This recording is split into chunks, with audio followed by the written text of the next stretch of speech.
On today's episode, we have Gwen Neish, who's a certified emotion, belief, and body code practitioner. And we're going to speak about how, when we are not making space for the emotions that we're feeling in our day-to-day lives, these can influence things like pain, our health, and our day-to-day lives. And she's going to walk us through how important it really is to make space for these emotions and how this can potentially result in us healing long-term health conditions.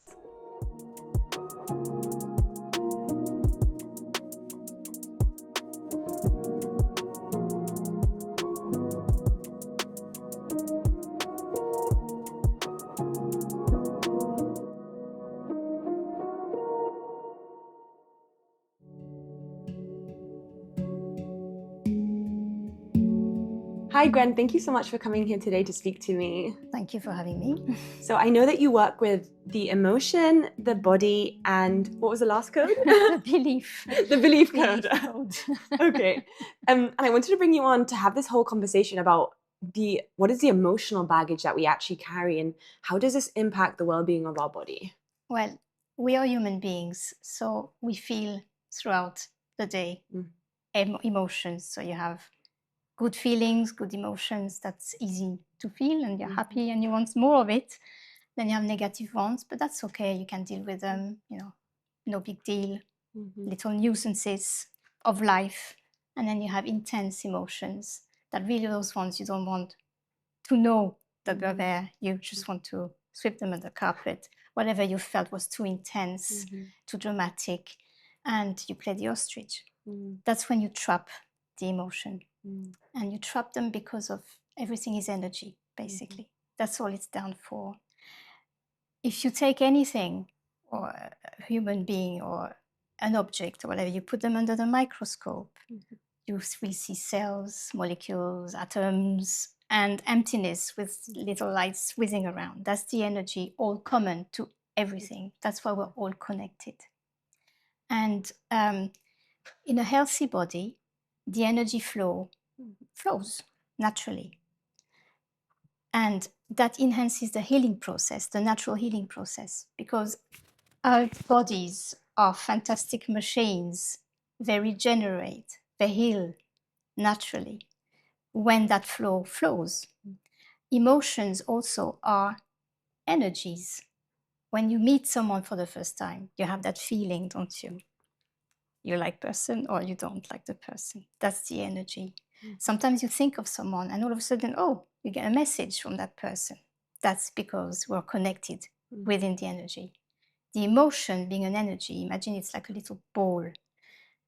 You trap it. It goes into your energy flow. It blocks it. The flow has to find another way of flowing. And that creates an imbalance, a friction that will affect your tissue, that will create pain, that can develop into a disease or a malfunction because there's an imbalance within the system.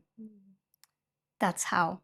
The emotional baggage, the more emotion you trap, the more blockages you have within that flow. And that's how you create those pain, aches, disease that makes you feel depressed, anxious. You create phobias. Nothing's going well in your life. Why can't I find the love of my life? Why don't I have enough money? All this, it's like a knock-on effect, domino effect, and it influences your life in many, many ways. This is so interesting.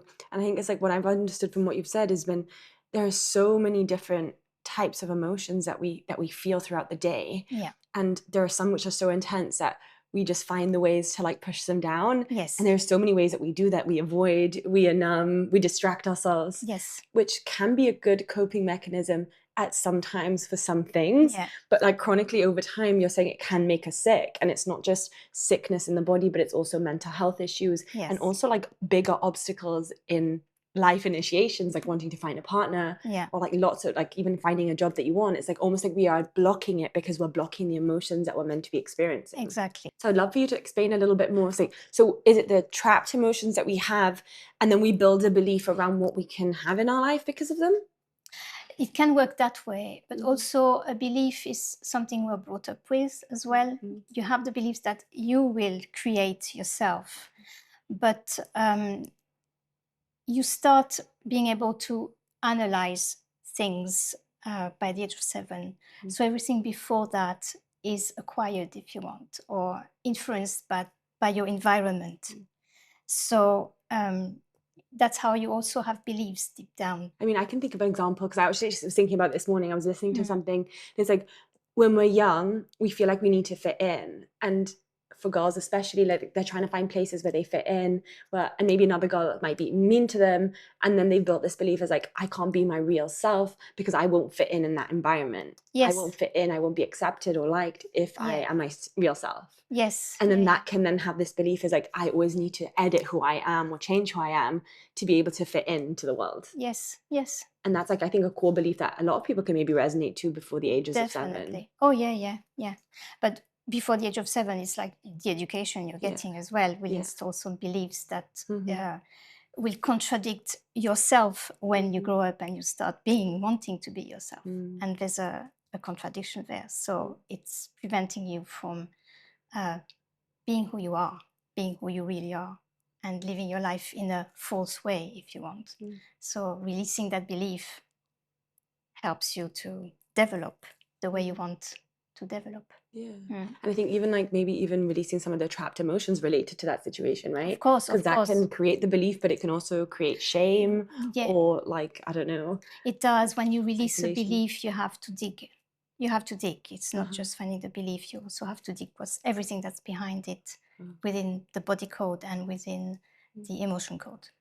Amazing. I would love to know a little bit about that. That's really interesting. So like we have this belief and maybe we've got a block in our life or we've got an illness, we've got something happening in our lives and there might be a belief attached to it. How do we go releasing that belief? And you say, how do we begin digging deeper?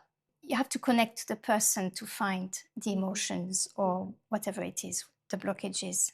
And then I use some charts that help to guide me. I have a pendulum and I connect to the person. So we ask specific questions and it guides me to a chart or another. And then I find the origin of the belief that needs to be taken away. And behind that belief, you might have, like you said, the emotions or the imbalances that are linked to it. So finding them, and one by one, we release them. And then we release the belief. And then with a similar chart, you find either your subconscious mind wants to have a replacement, or it's happy for us to just bridge in the gap that you've created in the mind, and that's fine. So if we find a replacement, it's a positive replacement. So it will counteract everything that you've been believe about yourself and make you believe the opposite. You will feel like really what you should be feeling is actually what you are feeling or what you're believing.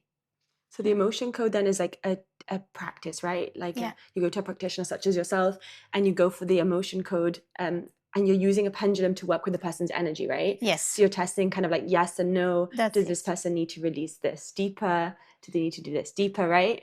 And you're just trying to go back in time to see maybe where that emotion or that belief started. Is that where it is? That's what it is. I mean, for the emotion, first you find the type of emotion because, again, you've got different types of emotions. You have emotions that you feel yourself, but you have emotions that you trap from other people.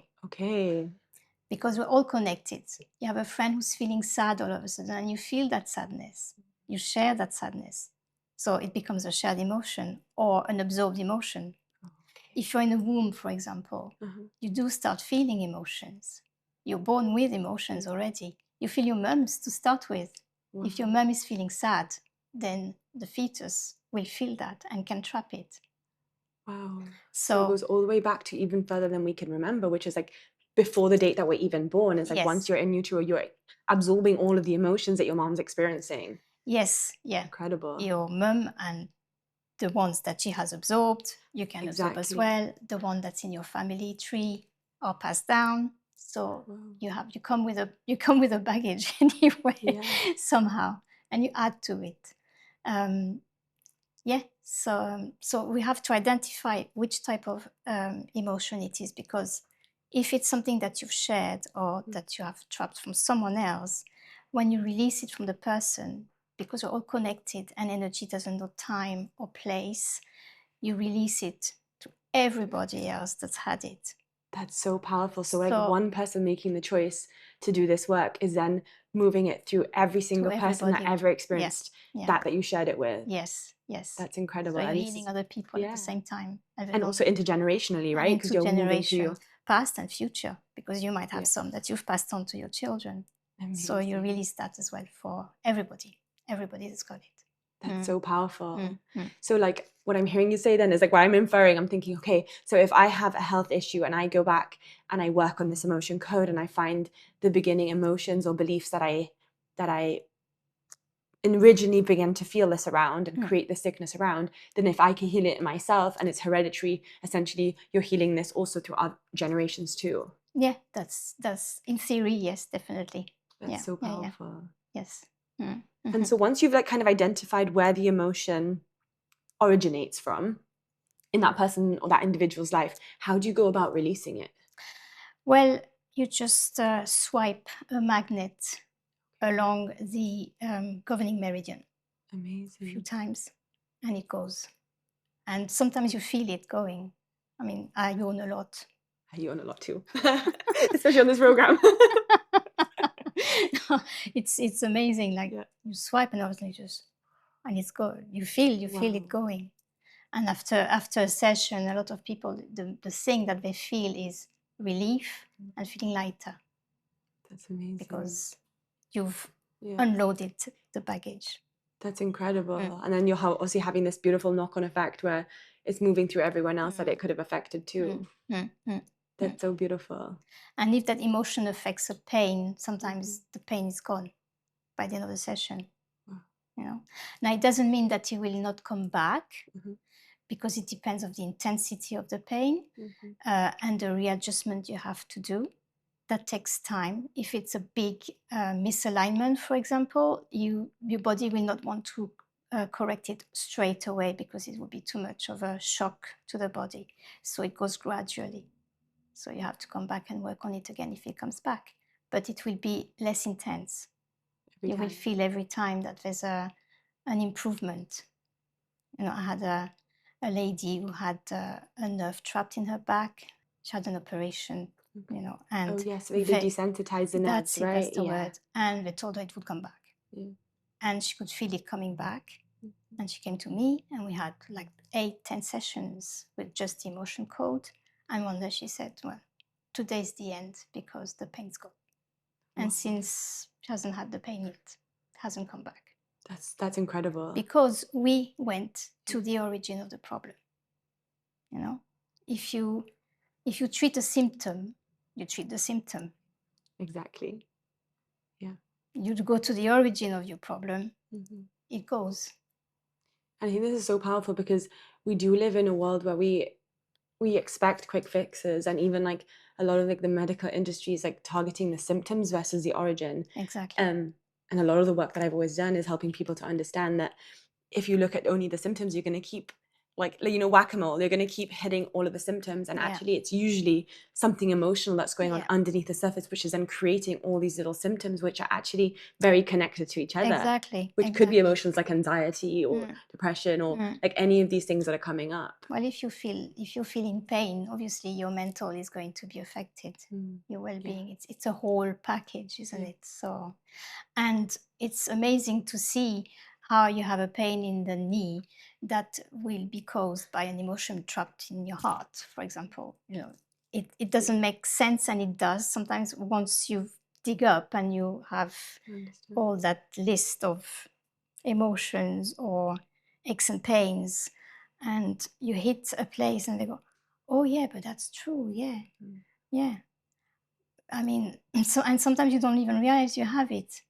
I had a person who had a pain in the right knee, and I said, but you have something in your left knee. No, my pain is here.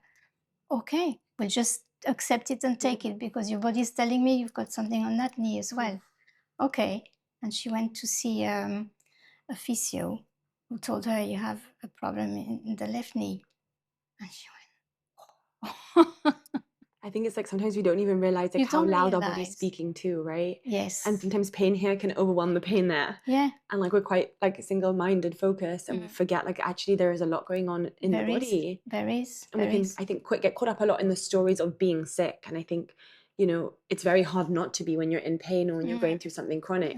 And it helps us to realize actually like the body is always speaking to us. Yes. And in this case also like the emotions are always speaking to us. And they will keep on us. speaking to us until we listen and until we decide to release them.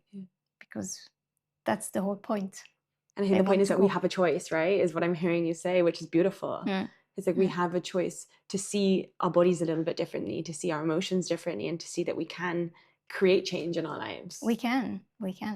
Yeah, definitely.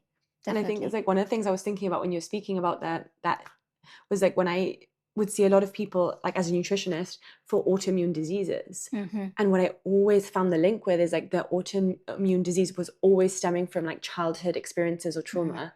And all of the emotions that they pushed down, they were very perfectionistic or very like coping with everything, being the people pleaser, the one that had everything together. And then it just created this autoimmune disease and then became out of control. And actually a lot of that root was all of these childhood experiences where it was overwhelming and that destabilized the body and the system. And sometimes you don't even remember them. So powerful that you really don't remember, genuinely don't remember. But that's okay, because when we do the digging work, sometimes your body doesn't want necessarily you to remember. But if it does, then there is a set of questions to go through. First, we try to find out at what age you've trapped that emotion. And that helps to remember something. And sometimes that's all you need to know. If your body wants you to know more, then we ask, is it related to the family, or is it related to work? Is it related to school, to whatever? But a keyword is enough. You don't have to relive the whole experience or tell me everything if you don't want to, because obviously it's very personal. And that's the beauty of it. You don't have to share if you don't want to share. As long as your mind knows that now you know what it is about, it will allow the release. That's incredible. It's incredible because it can also feel like a sense of safety for some people. Maybe traditional trauma, you're very much going through the trauma repeatedly and speaking about it. And it sounds like a way that it's actually not really re-traumatizing you and having to speak about it, because you're allowing your body to release it, sometimes even unconsciously, without even having to know what it is. Yes. That is so powerful. It is. And sometimes if you want to know, we can ask, obviously. But I say sometimes, let's just leave it, accept it. Whatever happened. And you don't maybe not want to relive the situation or feel again, because even though we can release the original, the emotion that created it, you could create it again. I mean, what's been released is released. If you feel it again, it's because you're recreating it, So accept, let it go, and move on, And if it tells you don't need to know, you don't ignore. Even trust it. I think it comes back to trusting the body. Trust the process. And like, what is a tip that you can kind of leave us with to begin working on this, which is a huge topic, but like, what is something that you could recommend to us? Listen to your body. Listen. It's telling you something all the time. And trust in yourself and trust your instincts. That's amazing. My favorite way for listening to my body is just really simple. And I just put my hands on my body and I just take a deep breath. And I just allow my body to kind of relax. And then I feel like that kind of opens the portal to listening to the body. Is there a specific way that you like to connect to your body to begin listening? Me, I try to listen to that little voice. It's always talking. In your head, And the first idea that comes is usually the right one. But sometimes you have, no. Yes, go back to the first idea because that's the right one. Your intuition. That's it, intuition. I love that. Well, thank you so much for having this conversation with me today. I really, really enjoyed it. And I know it's going to help so many people at home. I hope so. Thank you. Thank you. This is one of my favorite conversations, and having Gwen on today helped me to really understand on a deeper level how much our emotions are playing such a big role in our lives. Everything from pain to our daily lives, emotions are such a key and important messenger from the body. And I check in with mine doing this practice every single day, and it's something I share with my clients, so I'm going to share it with you at home.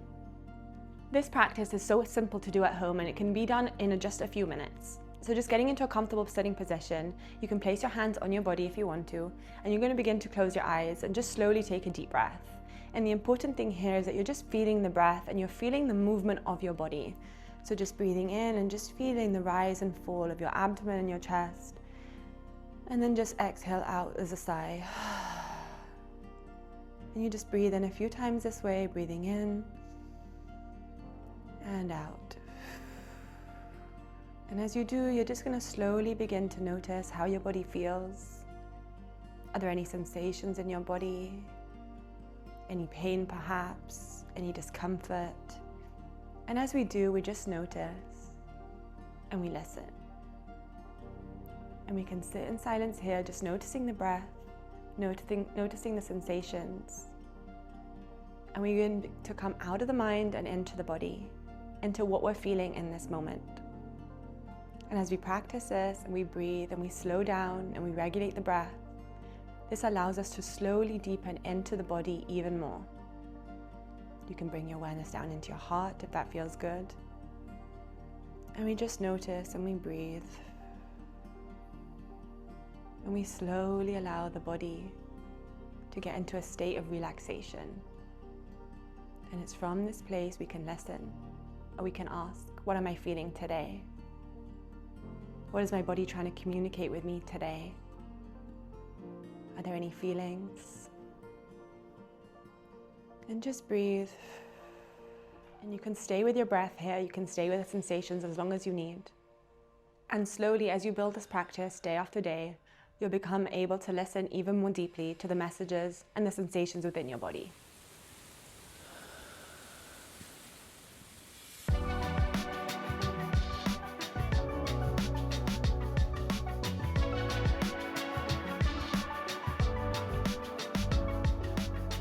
So thank you so much for joining me on this season of Activate with Amber. It's been amazing to meet so many beautiful practitioners, to hear about their walks of life and the practices that they do every day.